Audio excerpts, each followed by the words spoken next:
All right, welcome. I'm coming to you live. Well, actually, not live. It's live now, but it won't be live when you watch this little video, if you even watch it.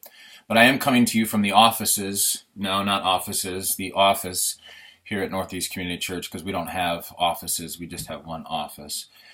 And I am sipping on coffee so that I look more professional and like the people that actually do these kind of videos and things of that nature. But here's my thought. I just want to ask your opinion on something, and that's this. We're in a series talking about theology and who God is, and we're actually talking about the Holy Spirit right now. And the question I have is, when you're in the Old Testament, the concept is that you had this outside God who would tell people what to do, and they were supposed to go do it and be obedient, and they weren't able to do that. Well, sometimes they did. They were empowered by God. They weren't always able to do that, or sometimes they just plain didn't do it. They disobeyed.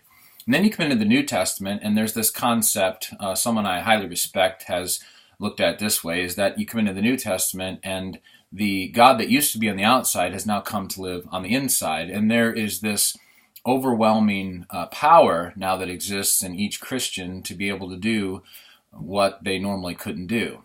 Here's my issue as I'm looking at this, trying to figure out how it all works, is when you go back into the Old Testament and you look at the lives of God's people, here he is, supposedly the God on the outside, although there's all these references to where he filled people and he came upon people and he was with people.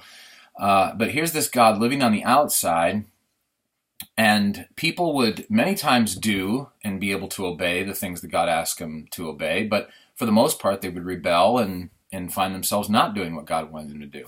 Then you come into the New Testament, and you've got God who is now chosen to fill us with his Holy Spirit and live in constant communion with us, but you still have people who sometimes obey and sometimes do what God is asking them to do, but for the most part, rebel, disobey, and find themselves not being able to do what God's asked them to do. And so how is that any different? And how do we come to some kind of conclusion or some kind of place where we can start to get a handle on what God actually is desiring for our lives with his Spirit and how we're supposed to work that whole thing out? So give me your thoughts. Talk to me about it, because this is not an easy topic.